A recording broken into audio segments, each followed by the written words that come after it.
Hello my dear students, welcome to my channel Alpha Knowledge Box. इस video में आज मैं क्लास 6 साइंस पीरियोडिक टेस्ट 2 2025-26 के लिए एक सैंपल क्वेश्चन पेपर डिस्कस करने वाली हूं और ये क्वेश्चन पेपर केंद्रीय विद्यालय के स्टूडेंट्स के लिए है। अगर अभी तक आपने हिंदी के PT2 क्वेश्चन पेपर की वीडियो को नहीं देखा है तो डिस्क्रिप्शन बॉक्स में दी हुई लिंक से या फिर चैनल के playlist KVS PT2 question paper से आप इस वीडियो को देख सकते हैं। PM Shri Kendriya Vidyalaya periodic test 2 2025-26 class 6 subject science section A multiple choice question paper में सबसे पहले आपसे MCQs टाइप के क्वेश्चंस पूछे जाएंगे। क्वेश्चन नंबर 1 है which is an example of a magnetic substances. First option iron, second निकल, थर्ड कोबाल्ट और last all of this. Magnetic substances ऐसे सब्सटेंसेस होते हैं जो मैग्नेट की तरफ अट्रैक्ट होते हैं। आयरन, निकल, कोबाल्ट सभी मैग्नेटिक सब्सटेंसेस हैं। इसी करेक्ट ऑप्शन है D, all of this. Question number second है a freely suspended bar magnet rest in. किसी बार मैग्नेट को अगर फ्रीली लटका दिया जाए तो वो रुकेगा नॉर्थ साउथ डायरेक्शन में, ईस्ट यहाँ पर वेस्ट होना चाहिए, वेस्ट डायरेक्शन में, अपसाइड डाउन या D any direction by chance. अगर किसी बार मैग्नेट को फ्रीली सस्पेंड कर दिया जाए तो फ्रीली सस्पेंडेड बार मैग्नेट हमेशा नॉर्थ साउथ डायरेक्शन में रेस्ट करता है। क्वेश्चन नंबर 3 है magnets attract would, plastic, paper या फिर आयरन। मैग्नेट हमेशा अट्रैक्ट करता है मैग्नेटिक मटेरियल्स को। Would, plastic, paper non magnetic material है। यहाँ पर केवल आयरन मैग्नेटिक मटेरियल है, इसलिए करेक्ट ऑप्शन है डी। क्वेश्चन नंबर 4 है which of the following is not a standard unit of measuring length. First option millimetre, second centimetre, third kilometre और last hand span. Standard units वो unit होती हैं जो कि हर जगह एक जैसी हों, लेकिन हैंड स्पैन हर पर्सन का अलग अलग होगा, एक जैसा नहीं होगा, इसलिए ये स्टैंडर्ड यूनिट नहीं है। यहाँ पर करेक्ट ऑप्शन है डी। क्वेश्चन नंबर 5 है which is the SI unit of length. Foot, inch, metre या यार्ड। करेक्ट ऑप्शन है मीटर। क्वेश्चन नंबर 6 है which type of motion does a swing exhibit. Linear motion, circular motion, oscillatory motion या random motion. Suppose यहाँ पर कोई swing है, ये इस साइड जाएगा फिर वापस इस साइड जाएगा, इस तरह से ये मूव करेगा, इस तरह से। सपोज ये सेंटर पॉइंट है तो यहाँ से यहाँ तक आएगा फिर इधर जाएगा, फिर वापस सेंटर पॉइंट पर फिर इधर जाएगा। स्विंग हमेशा सेंट्रल पॉइंट के बैक और फ्रंट पर मूव करता है। इस तरह का मोशन एक ऑसिलेटरी मोशन कहलाता है, जैसे कि क्लॉक का पेंडुलम। इसलिए यहाँ पर करेक्ट ऑप्शन है ऑसिलेटरी मोशन। क्वेश्चन नंबर 7 है which of the following object are soft. First pillow and tennis ball, second brick and table, third brick and pillow और last cricket bat and brick. यहाँ पर सही combination है A, pillow and tennis ball, इसलिए correct option है A. Question number 8 है which of the following material is not transparent. First cellophane, B air, C butter paper और D glass. Cellophane plastic की sheet होती है जिसका आप अपनी बुक पर, कॉपी पर कवर चढ़ाते हैं या इसकी रैपिंग की जाती है। ये ट्रांसपेरेंट होती है।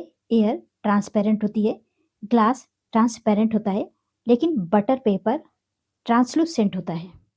ट्रांसलूसेंट मटेरियल वो मटेरियल होता है जिससे धुंधला दिखाई देता है, क्लियर नहीं दिखाई देता, इसलिए यहाँ पर करेक्ट ऑप्शन है सी बटर पेपर। क्वेश्चन नंबर 9 है which of the following material is not soluble in water. Sugar, chalk powder, salt, vinegar. यहाँ पर शुगर, सॉल्ट, विनेगर सभी वाटर में डिजॉल्व हो जाते हैं, घुल जाते हैं। जो सॉल्युबल नहीं है वो है चॉक पाउडर। करेक्ट आंसर है बी। चलिए सेक्शन बी देखते हैं, fill in the blanks. Question number 10 pen is made up of blank space and blank space material. Pen अक्सर प्लास्टिक और मेटल के बने हुए होते हैं। Pen is made up of plastic and metal material. Question number 11 है lustrous material have, यहाँ पर हो जाएगा शाइनी सरफेसेस। लस्ट्रस मटेरियल वो मटेरियल होते हैं जिनकी सरफेस चमकदार शाइनी होती है। चलिए सेक्शन सी देखते हैं, ट्रू और false. Question number 12, lodestone does not show magnetic properties. Lodestone एक मैग्नेटिक रॉक होती है जिसमें मैग्नेटिक प्रॉपर्टीज होती हैं, इसलिए ये स्टेटमेंट एक फॉल्स स्टेटमेंट है क्योंकि यहाँ पर नॉट लिखा हुआ है। क्वेश्चन नंबर 13 है wood is translucent while glass is opaque. Glass translucent या ट्रांसपेरेंट हो सकता है और वुड हमेशा ओपैक होती है, इसलिए ये स्टेटमेंट भी एक फॉल्स स्टेटमेंट है। Question number 14, match the object given below with the materials from which they could be made. First object है चेयर, ये प्लास्टिक और वुड दोनों की हो सकती है। दूसरा ऑब्जेक्ट है बुक, ये पेपर की बनी होती है, इसलिए पेपर से मैच करेंगे। टॉय प्लास्टिक का, वुड का, दोनों का हो सकता है, इसलिए आप चेयर को और टॉय को या तो प्लास्टिक से मैच करिए या would say. Generally toy plastic का ही होता है, इसलिए इसे प्लास्टिक से मैच करिए और चेयर को वुड से। डी पर है टम्बलर, इसे मैच करेंगे ग्लास से, ये कांच का बना हुआ होता है। टम्बलर अदर मटेरियल्स का भी हो सकता है, लेकिन यहाँ पर ग्लास है इसलिए इसे ग्लास से मिलाएंगे। लास्ट है शूज, शूज बना हुआ होता है लेदर से। चलिए सेक्शन ई देखते हैं, यहाँ पर असर्शन और रीजन दिया हुआ है। क्वेश्चन नंबर 15 है, असर्शन में दिया हुआ है a metre stick is use to measure length accurately. Metre stick का यूज किसी लेंथ को एक्यूरेटली मेजर करने के लिए यूज किया जाता है। असर्शन का रीजन लिखा हुआ है a metre stick is divided into small units called centimetres which helps measure small length precisely.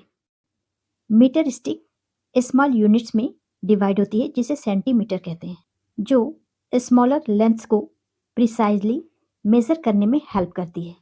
Option A है both assertion and reason are correct and the reason is the correct explanation of the assertion.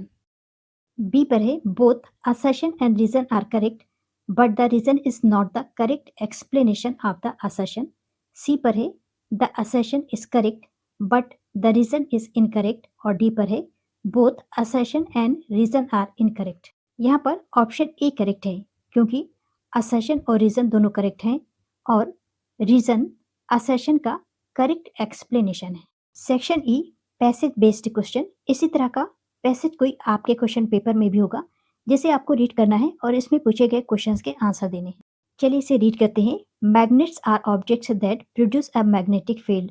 Magnet एक ऐसा object है जो magnetic field को produce करता है। Attracting are रेपलिंग certain materials, कुछ निश्चित मटीरियल्स को ये या तो अट्रैक्ट करता है या रेपल करता है, अपने आप से दूर करता है। Specially those made of iron, nickel and cobalt, जो स्पेशल तौर पर आयरन से, निकल से या कोबाल्ट के बने हुए होते हैं। A magnet has two poles, the north pole and the south poles. Magnet में दो पोल होते हैं, एक नॉर्थ पोल और दूसरा साउथ पोल।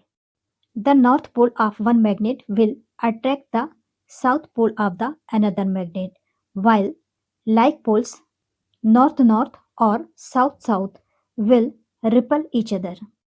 एक मैग्नेट का नॉर्थ पोल दूसरे मैग्नेट के साउथ पोल को अट्रैक्ट करता है, जबकि लाइक पोल्स अगर दोनों मैग्नेट के नॉर्थ नॉर्थ पोल हो या साउथ साउथ पोल हो तो वो दोनों एक दूसरे को रिपल करते हैं, एक दूसरे से दूर जाते हैं। Magnets are used in many devices like compasses, motors and refrigerators. Magnet कई डिवाइसेस में यूज होता है जैसे कंपास, मोटर या refrigerators. The earth's magnetic field also act like a giant magnet with a north and south poles. Earth की magnetic field एक बहुत बड़े मैग्नेट की तरह एक्ट करती है नॉर्थ और साउथ पोल के साथ।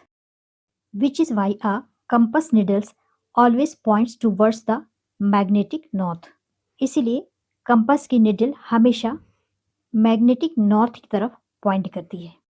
पैसेज से क्वेश्चन नंबर 16 पूछा गया है, what are the materials that magnets attract.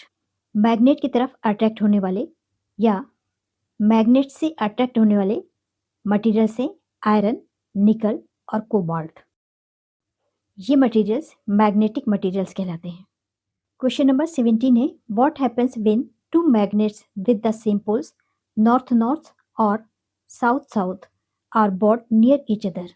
अगर दो मैग्नेट के नॉर्थ नॉर्थ और साउथ साउथ पोल को एक दूसरे के पास लाया जाएगा तो ये एक दूसरे को रिपल करेंगे।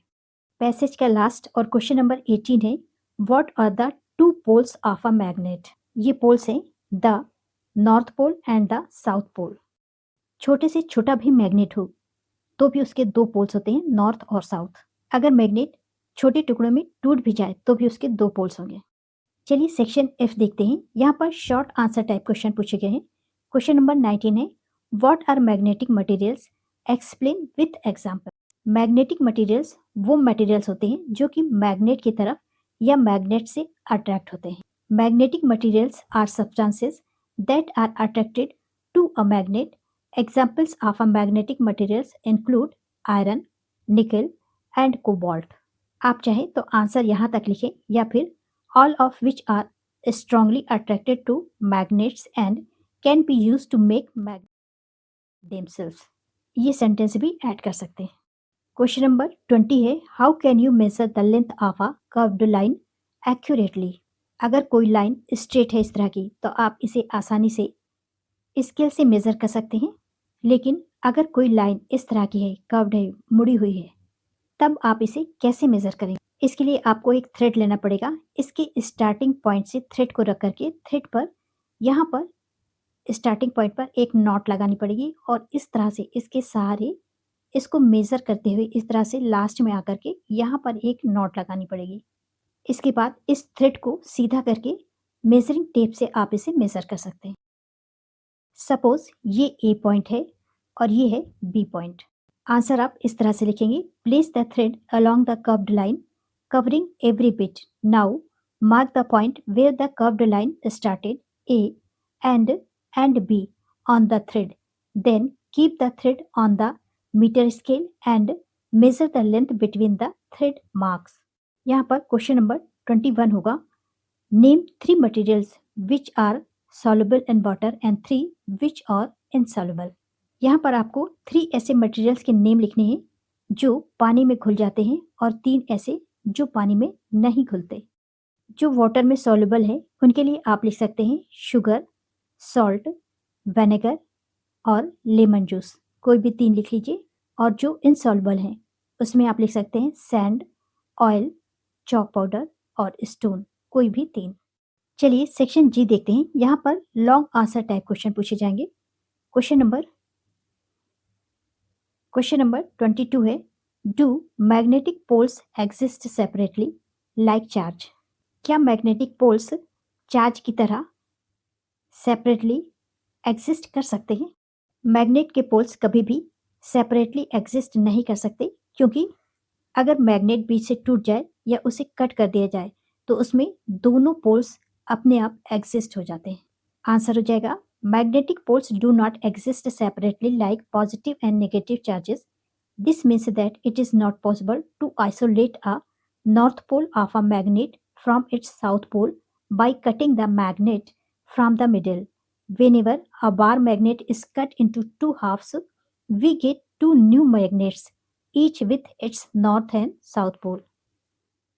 ऐसा इसलिए होता है क्योंकि बार मैग्नेट को अगर सेंटर पॉइंट से मिडिल से कट कर दिया जाए तो ये 2 हाफ में डिवाइड तो हो जाएगा, लेकिन यहाँ पर 2 न्यू मैग्नेट बन जाएंगे जिसमें नॉर्थ और साउथ पोल दोनों एग्जिस्ट करेंगे।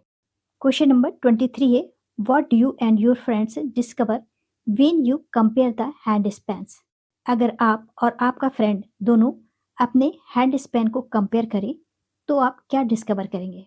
अगर आप अपने हैंड स्पैन को या फ्रेंड के हैंड स्पैन को कंपेयर करते हैं तो दोनों की साइज अलग अलग आएगी। जब आप किसी ऑब्जेक्ट को मेजर करेंगे तो दोनों की लेंथ अलग अलग होगी, क्योंकि हैंड स्पैन की लेंथ पर्सन टू पर्सन अलग अलग होती है। इसलिए किसी बॉडी पार्ट से मेजरमेंट करना इनकंसिस्टेंट होता है। इसलिए किसी भी लेंथ को मेजर करने के लिए स्टैंडर्ड यूनिट का यूज करना चाहिए। आंसर आप लिख सकते हैं When my friend and I compare the length of our hands, we realize that their size vary, meaning the length of our hands needed to measure an object with vary from person to person. This shows that using a body part as a unit of measurement is inconsistent and that standard unit like a measuring tape or ruler are needed for accuracy. अगर आपको accurate measurement करना है तो उस case में आपको किसी standard unit का यूज करना पड़ेगा। वो कोई टेप हो सकता है या रूलर। क्वेश्चन पेपर का लास्ट क्वेश्चन है क्वेश्चन नंबर 24। और ऑल लस्टरस मटेरियल मेटल्स, क्या सभी चमकदार शाइन करने वाले मटेरियल्स मेटल्स होते हैं? लस्टरस मटेरियल वो मटेरियल होते हैं जिनकी सरफेस शाइनी होती है, चमकदार होती है। लेकिन बहुत सारे ऐसे मटेरियल्स हैं जो शाइनी हैं, बहुत ज़्यादा चमकते हैं, लेकिन वो लस्ट्रस नहीं है, जैसे डायमंड। डायमंड एक नॉन मेटल है। आप आंसर लिख सकते हैं, lustre is a property of shine and depends on the material surface, not just its elemental classification. So, no, not at all. Lustrous materials are metals, while many metals like gold and silver are lustrous. Some non-metals, such as diamonds and certain materials, can also have a shiny appearance. तो ये था question paper का last question. कुछ इसी तरह का question paper आपसे भी पूछा जाएगा। इसे आप सैंपल पेपर की तरह देखें। इस वीडियो को देखने के साथ साथ आप अपने सिलेबस को भी अच्छी तरह से प्रिपेयर करें। फिर मिलते हैं नेक्स्ट वीडियो में। This is the end of video. Thanks for watching.